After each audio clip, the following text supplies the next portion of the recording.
আমরা ওই পশ্চিমা প্রগতির কথা শুনে আমরা তাদের পিছনে যে দৌড় দিয়েছি, তারা কি প্রগতিতে গিয়েছে, নারীদেরকে কি প্রগতি দিয়েছে, কি স্বাধীনতা দিয়েছে, কি অধিকার দিয়েছে, সেটা সম্পর্কে আমরা জানি না।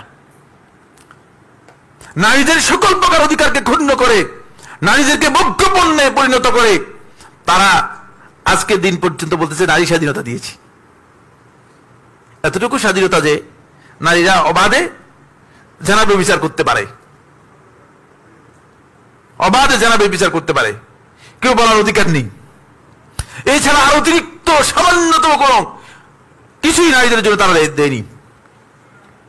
অথচ ইসলাম তাদের সকল প্রকার অধিকারকে নিশ্চিত করেছে, সকল প্রকার অধিকারকে নিশ্চিত করেছে। কিন্তু মুসলমানরা কি আর এগুলো শুনবে? মুসলমানরা তো মনে করতেছে যে আমরা যদি কালচারের গোলামি করতে পারি, অন্যদের কালচারের গোলামি করতে পারি, এটা আমাদের একটা গর্ব, অহংকার।